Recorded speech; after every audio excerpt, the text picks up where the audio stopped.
Salut tout le monde. Alors aujourd'hui, une vidéo, il n'y a pas de jeu affiché. Bon, il y a mon bureau, effectivement. Donc vous avez vu dans le titre, le but c'est de vous montrer comment réussir à faire des cartes aléatoires, d'avoir le générateur aléatoire de cartes sur Heroes 3 HD édition. Ce qui peut être plus que pratique, ce qui peut être tout à fait intéressant. Par contre, je vous le dis en préambule, j'avais déjà dit sur une vidéo, pour pouvoir avoir le Random Map Generator sur la HD édition, vous devez posséder une autre édition de Heroes 3 qui inclut le Random Map Generator.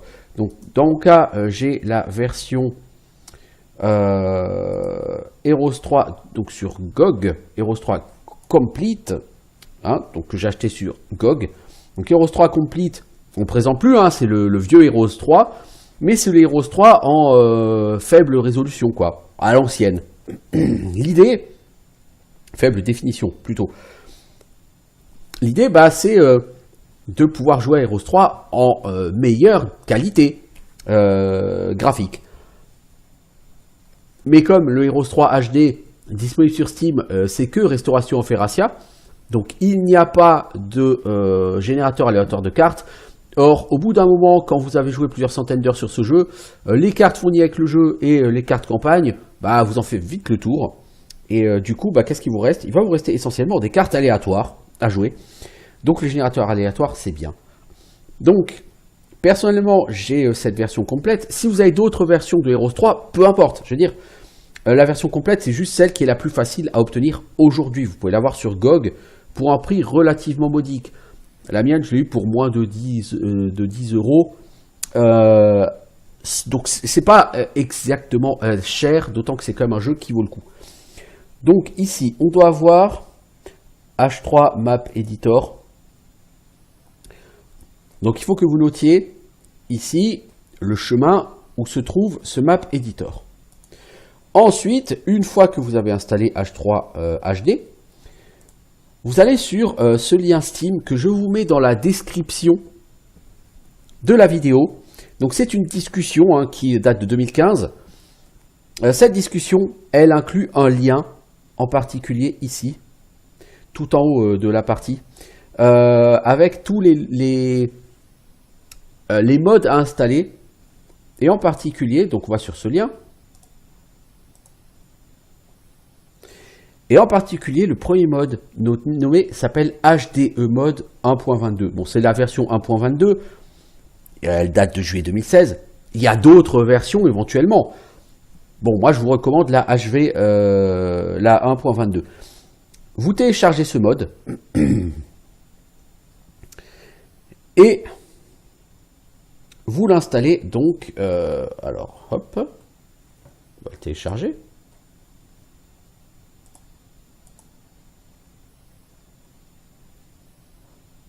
Voilà. Et donc vous avez ici un installeur. Donc vous lancez l'installeur.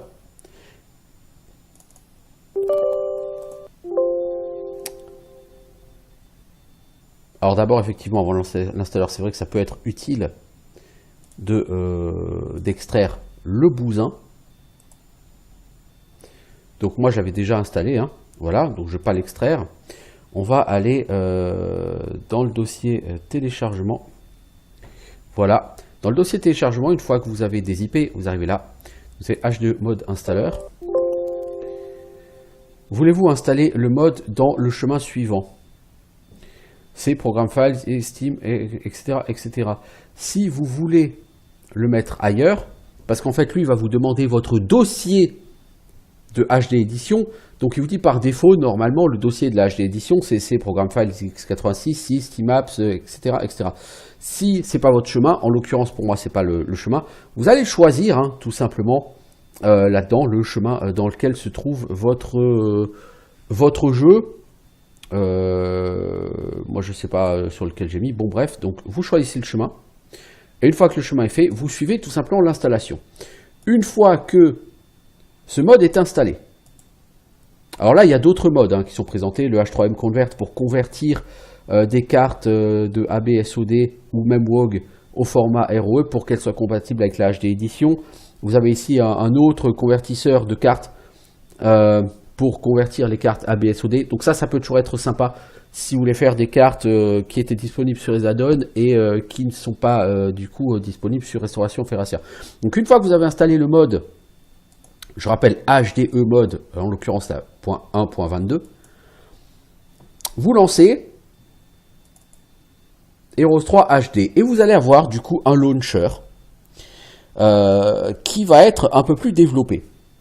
Donc par rapport au launcher de base, donc vous avez toujours la résolution ici, le choix du plein écran, et vous avez des nouveautés. En particulier, l'un des problèmes pour moi pour Restauration Feracia, c'est que quand votre héros finit son tour sur un lieu, et qu'au tour suivant il veut revisiter le même lieu, bah vous êtes obligé de vous déplacer d'une case, puis de revenir. Ça fait perdre 2 cases de déplacement, c'est assez ennuyeux.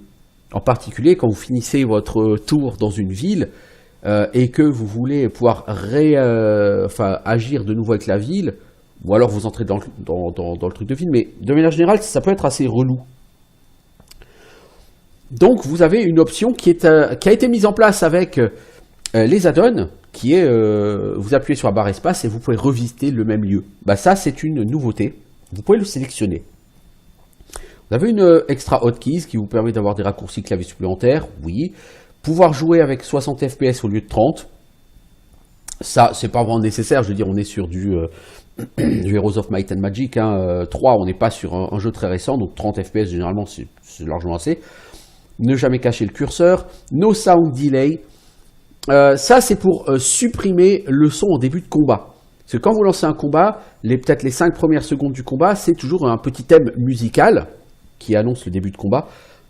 Quand vous faites beaucoup de combats, ça peut devenir un peu ennuyeux à force. Donc vous avez l'option ici de supprimer ce petit délai musical. Et enfin, dernière chose, le fait de pouvoir jouer sur des cartes de taille XXL, donc créer des cartes de taille XXL, ce que je ne recommande pas forcément parce que ça fait quand même pas mal ramer, voire planter le jeu. Et enfin, l'option qui nous intéresse pour cette vidéo, RMG, Random Map Generator, donc vous pouvez le cocher ou le décocher. Et par contre, il faut d'abord que vous alliez sélectionner, faites Browse, et vous allez sélectionner le chemin, donc celui-ci, celui de Heroes 3 Complete, en l'occurrence, donc disque local GOG Games Home Complete, et donc si je vais dans, ici, donc je fais Browse, et je vais dans disque local GOG Games Heroes Complete, je fais sélectionner dossier, hop, et parce qu'en fait le dossier qu'il faut sélectionner, c'est le dossier qui contient le fichier, je rappelle, H3 Map ED, H3 Map Editor, .exe. Donc c'est le dossier du jeu, de toute façon, tout simplement. Donc vous mettez le dossier dans lequel vous avez Heroes 3 Complete, ou si c'est pas Heroes 3 Complete, si vous aviez les versions CD de Heroes 3, puis de AB, puis de SOD, bah vous mettez le chemin de votre version de Heroes 3, je veux dire, peu importe. Mais vous mettez le chemin de votre autre version de Heroes 3 qui est installée. Vous faites alors jouer.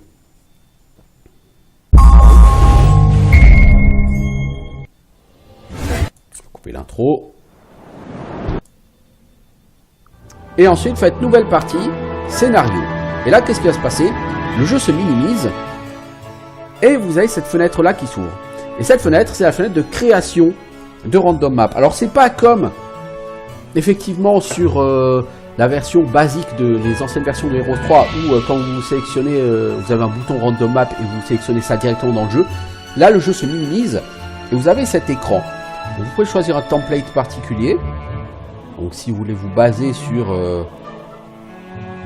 des choses particulières, si vous laissez Original Template, vous choisissez la taille de la carte, donc S, 36 par 36, 108 par 108 c'est M, 72 par 72 pardon c'est M, 108 par 108 c'est L, et 144 par 144 c'est XL.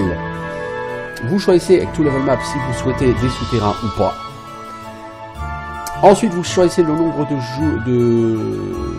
joueurs jouables par l'humain ou l'ordinateur, le nombre de joueurs jouables uniquement par l'ordinateur, le nombre d'alliances que vous allez avoir dans chaque camp. Par exemple, si vous voulez faire 2 humains contre 2 ordinateurs. Vous faites 2 humains, 2 ordinateurs, et puis vous pouvez mettre par exemple une alliance ici, une alliance là. Vous choisissez votre contenu en dos, donc pas d'eau, un contenu normal ou des îles, et la force des monstres, faible, normal ou fort. Je ne recommande pas d'utiliser Strong, parce que avec cette version de l'éditeur de cartes, avec Strong vous allez avoir des hordes de monstres. Et le problème c'est que si l'un de vos adversaires joue Nécropole, au mois 2 ou au mois 3, le mec il aura 1000, 1500, 2000 squelettes, et ça deviendra très rapidement un peu injouable pour vous. Donc je recommande pas forcément de mettre Strong.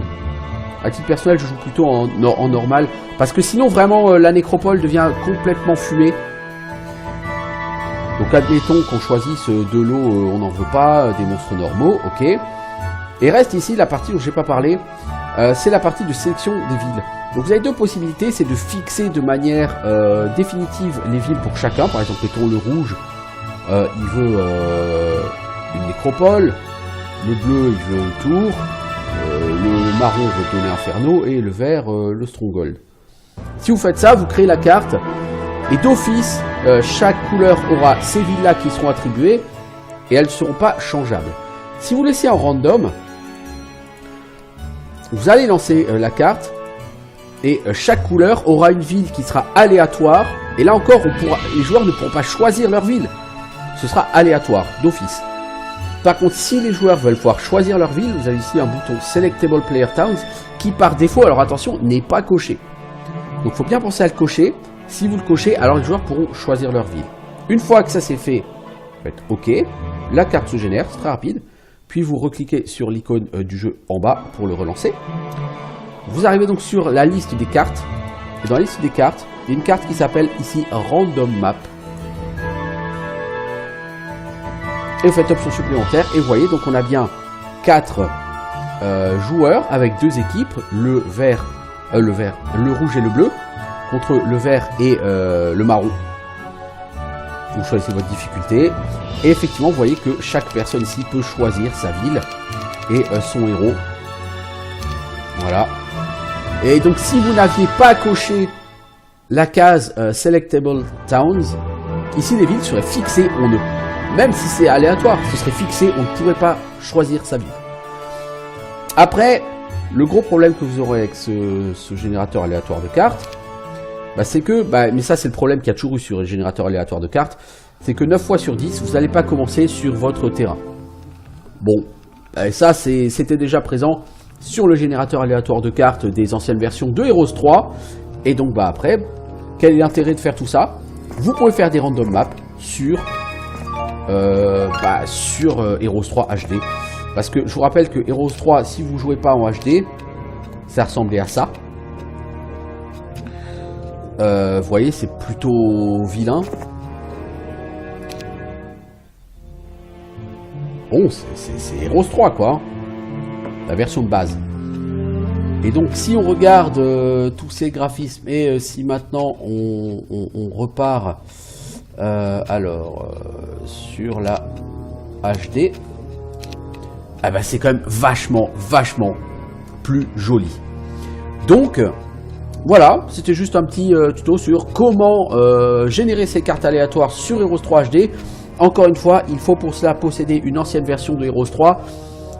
Soyons réalistes quand même, en tout cas parmi les gens que je connais, la majorité des personnes qui ont acheté Heroes 3 HD sont des gens qui de toute façon jouaient à Heroes 3 depuis longtemps, donc avaient d'autres versions.